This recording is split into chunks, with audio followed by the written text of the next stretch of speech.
본문은 다루고 있습니다. 1절입니다. 하나님께서 사무엘에게 말씀하십니다. 내가 이미 사울을 버려 이스라엘 왕이 되지 못하게 하였거늘 네가 그를 위하여 언제까지 슬퍼하겠느냐. 너는 뿔에 기름을 채워 가지고 가라. 내가 너를 베들레헴 사람 이새에게 보내리니 이는 내가 그의 아들 중에서 한 왕을 보았느니라 하시는지라. 사무엘은 책임감이 있는 사람이었습니다. 그의 노년에 왕정 시대가 열렸고 하나님의 명령을 따라 사울에게 기름을 부었지만 그가 하나님의 뜻을 따르지 않고 자기 뜻대로 하는 바람에 하나님께서 그를 버리게 되었기 때문에 그는 그러한 사실을 너무나 안타까워하고 매우 슬퍼했습니다. 하지만 하나님께서는 새로운 사람을 통하여 이스라엘을 구원하고 도우시려는 계획을 세우시죠. 베들레헴 사람 이새의 아들 중에 한 사람을 왕으로 세우시겠다는 것입니다. 하나님은 그의 계획을 이루기 위하여 사람을 예비하시고 또 사람을 찾으시는 분이시죠. 하나님의 역사는 하나님께서 준비하신 사람을 통해 이루어지게 됩니다. 바로 다윗을 하나님께서 예비하신 거죠. 이러한 명령을 받았을 때 사무엘은 두려워합니다. 내가 어찌 갈 수 있으리까? 사울이 들으면 나를 죽이리이다. 현재 사울이 왕으로 있고 왕의 권력을 가지고 이스라엘을 통치하기 때문에 아무리 사무엘이라 할지라도 반역을 행하는 행동을 하면 그의 목숨 역시 부지하기 어렵다는 것을 사무엘도 잘 알았습니다. 하나님께서는 이러한 사무엘에게 아이디어를 제공하시죠. 정체를 숨기고 위장하여 이새의 집으로 가라는 것입니다. 내용은 이런 거죠. 너는 암송아지를 끌고 가서 여호와께 제사를 드리러 왔다고 말을 하라. 그리고 이새를 제사에 청하라. 그러면 내가 너에게 행할 일을 가르치겠다. 그리고 내가 네게 알게 하는 자, 하나님이 선택한 자에게 나를 위하여 기름을 부어라. 나를 위하여 기름을 부어라. 이렇게 얘기합니다. 이번에는 하나님께서 하나님을 위하여 왕을 세우겠다. 이렇게 말씀을 하고 있죠. 하나님을 위하여 충성할 왕을 찾으십니다. 사울이 그렇게 하지 못했기 때문이죠. 사울은 자신을 위하여 왕의 일을 하는 사람이 되고 말았습니다. 하나님을 가장 중요하게 여기는 왕을 하나님이 세우시겠다는 의지죠.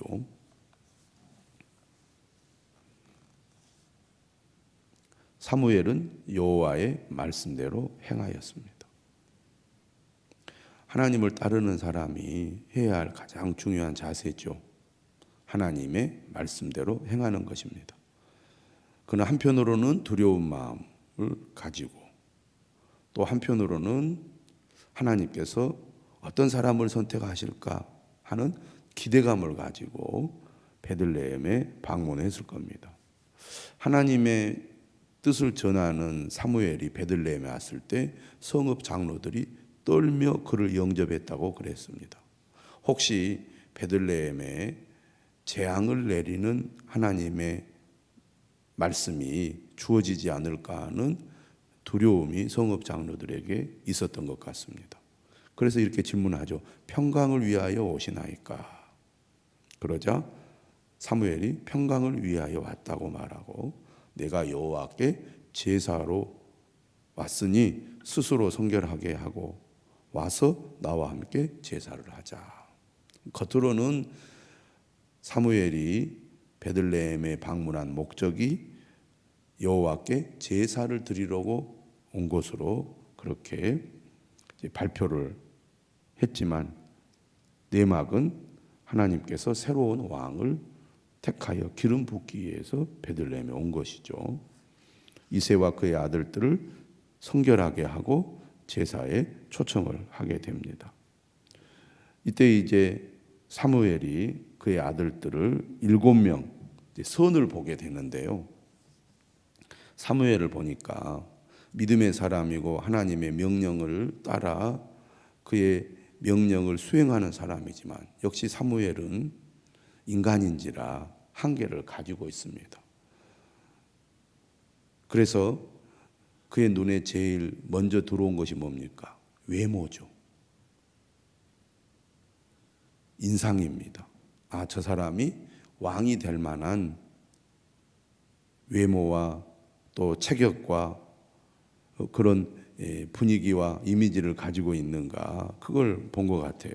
그래서 제일 먼저 엘리압을 이제 그가 보고 마음에 어떻게 생각을 했느냐면 여호와의 기름 부으실 자가 과연 주님 앞에 있도다. 이 사람이 정말 왕이 될 만한 존재다라고 생각을 한 겁니다.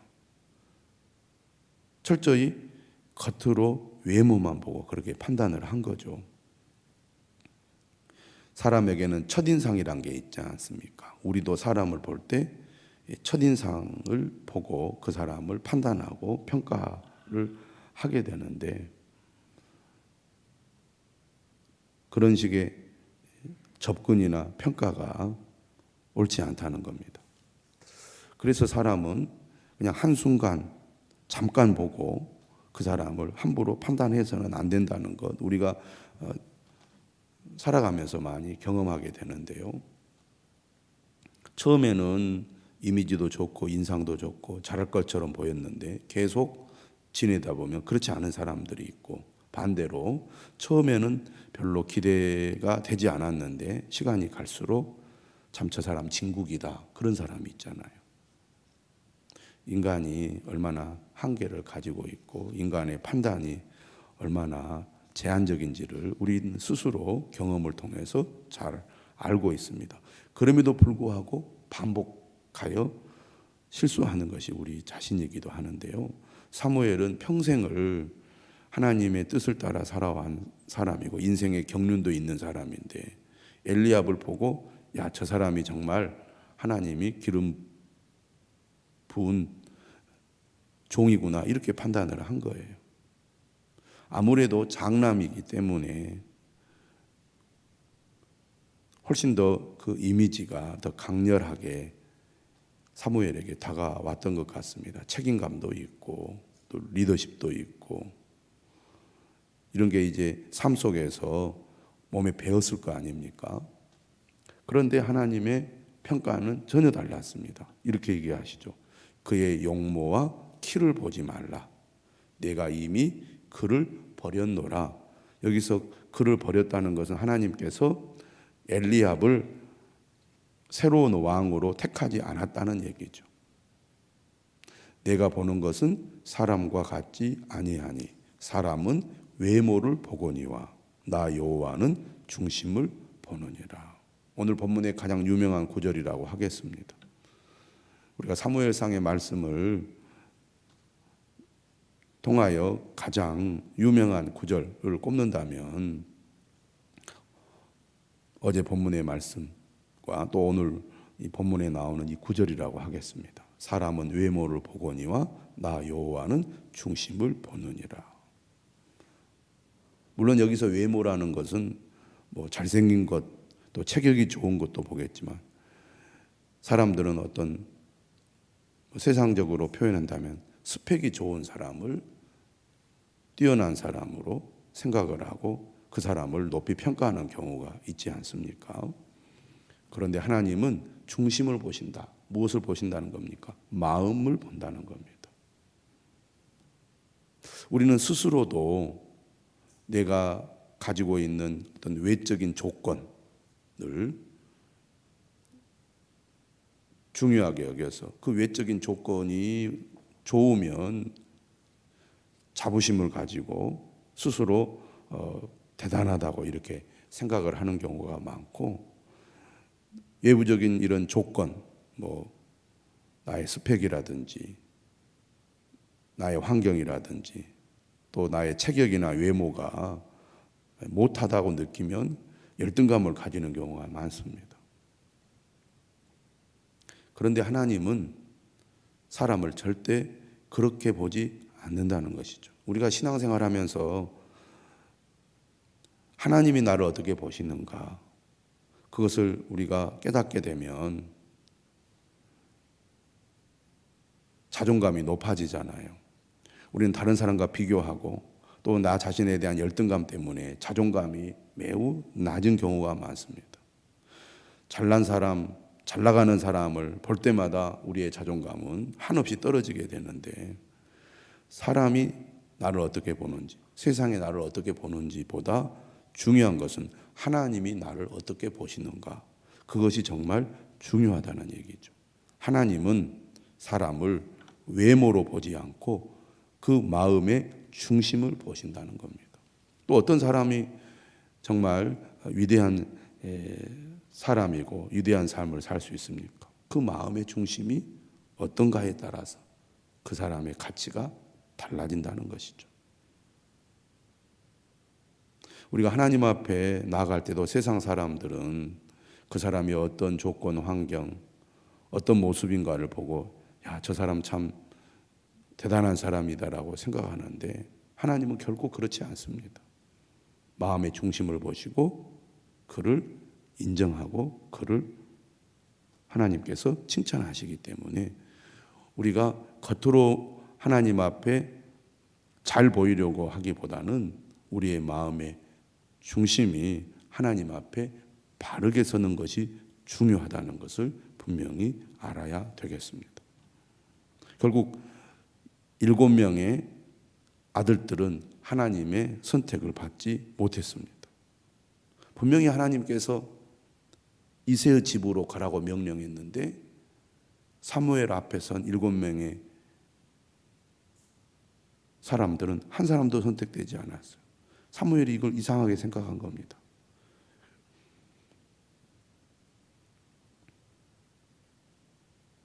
그래서 11절에 네 아들들이 다 여기 있느냐 이렇게 물었고, 이새는 이렇게 대답합니다.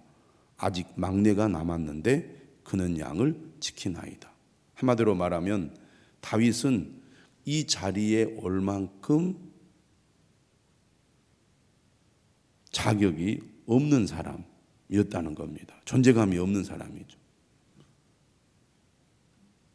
어떻게 보면 이새의 자녀들 가운데는 있으나 마나한 그런 자녀처럼 그렇게 여겨졌던 것 같습니다. 물론 그가 하는 일이 양을 치는 일이기 때문에 올 수 없었을 수도 있었을 것입니다. 그러나 매우 약하고 힘이 없는 그런 존재로 오늘 본문에서 다윗이 소개가 되고 있습니다. 다시 말하면 세상 사람들의 기준과 하나님의 기준이 전혀 다르다는 거죠. 세상 사람들은 강하고 힘 있는 자를 그를 통하여 어떤 일을 하려고 하지만, 하나님의 일하는 방식을 보면 하나님은 오히려 약한 자, 힘이 없는 자를 통하여 하나님의 일을 하시는 경우가 많이 있습니다. 왜 그렇습니까? 그만큼 어떤 사람이 힘이 있고 능력이 있으면 결국 그 사람 자신이 드러나고 그 사람이 위대하게 비춰질 수 있지만, 약하고 힘이 없는 사람이 하나님께 쓰임받게 되면 그를 사용하신 하나님이 얼마나 위대하고 놀라우신 분인지를 드러내기 때문에 그렇습니다. 그래서 지금도 하나님은 잘난 사람, 똑똑한 사람, 능력 있는 사람이 아니라 오히려 약하고 부족하고 힘없는 자를 들어서 하나님의 일을 하시는 분임을 우리가 꼭 기억하시기를 바랍니다. 나 같은 사람이 무슨 자격이 있겠느냐, 나 같은 사람이 하나님을 위해서 무엇을 할 수 있겠느냐, 이런 생각을 하는 경우가 많이 있는데, 하나님은 그런 사람을 오히려 하나님의 도구로 사용하신다는 것을 꼭 기억하시고 겸손한 마음으로 하나님 앞에 나가고 하나님께 붙들리면 하나님이 우리를 사용하실 줄 믿으시기를 바랍니다. 그런데 여전히 사무엘은 인간적인 시각을 갖고 있어요. 하나님의 뜻을 수행하면서도 얼마나 인간의 시각이 제한적인지를 잘 보여줍니다. 그가 이제 다윗을 보게 되는데요, 그가 제일 먼저 눈에 들어온 게 뭡니까? 그의 외모입니다. 12절에 보니까 그의 빛이 붉고 눈이 빼어나고 얼굴이 아름답더라. 하나님께서 뭐라고 말합니까? 이가 그다. 일어나 기름을 부으라. 그래서 사무엘이 기름 뿔병을 가져다가 그의 형제 중에서 그에게 기름을 부었습니다. 하나님이 택하시고 기름을 부었더니 그날 이후로 다윗이 여호와의 영에게 크게 감동이 되었습니다. 하나님께 쓰임 받으려면 하나님의 영에게 감동되어야 합니다. 아무리 하나님의 선택을 받았다 할지라도 하나님의 영에게 사로잡히지 않고는 하나님의 일을 할 수 없기 때문입니다. 오늘도 마찬가지죠.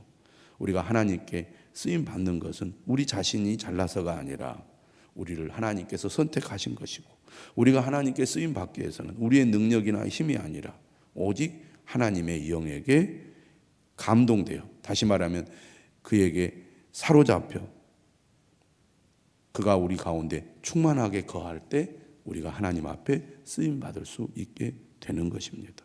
그러므로 우리가 기도하는 이유도 여기에 있지요. 하나님,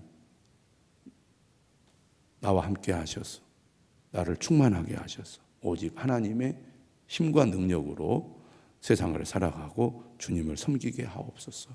우리가 이렇게 기도할 때 교회에서, 가정에서, 세상에서 하나님 앞에 쓰임받는 사람이 될 것입니다. 14절 이하에 보면 하나님의 말씀에 불순종하고 자기 뜻대로 왕권을 행한 사울에게 어떤 일이 일어났는지 설명을 하고 있습니다. 여호와의 영이 사울에게서 떠나고 여호와께서 부리시는 악령이 그를 번뇌하게 했습니다. 하나님의 은혜 아래 거하고 성령의 다스림을 받을 때는 그가 예언도 하고 능력도 행하였지만 하나님이 떠나고 악령이 그를 사로잡자 그의 마음은 번뇌하기 시작한 겁니다.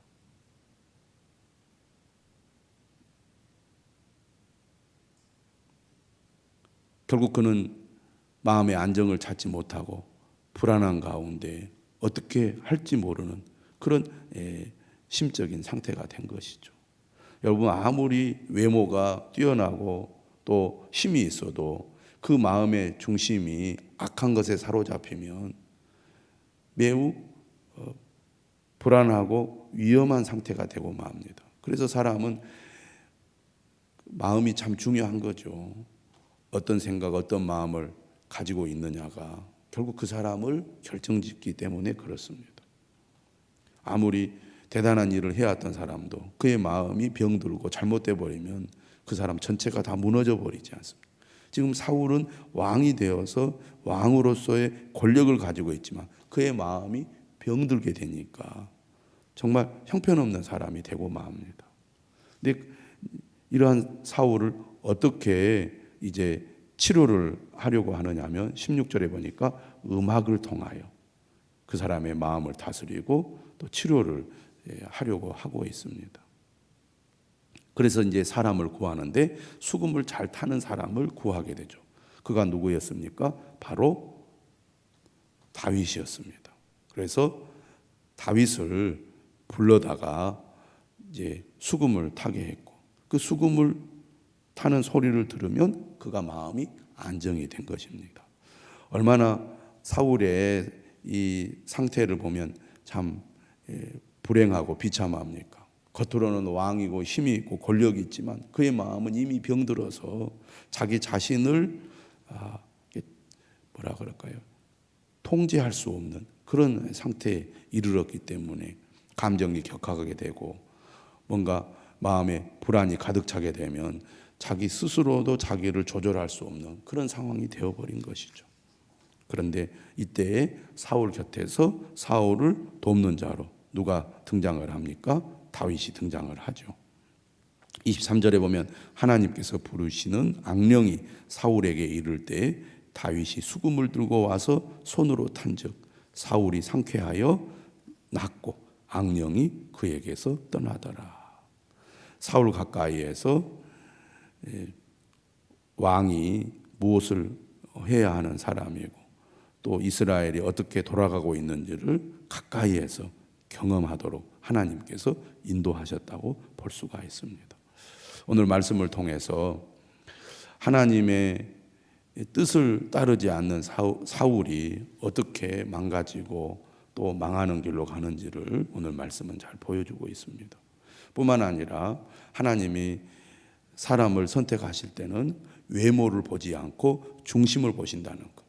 뿐만 아니라 하나님은 강한 자가 아니라 오히려 약한 자를 들어서 하나님의 뜻을 이루어 가신다는 것을 분명히 알고 우리도 우리의 마음의 중심이 하나님께 인정받는 사람이 될 수 있도록 힘써야 될 줄로 믿습니다. 오늘 하루도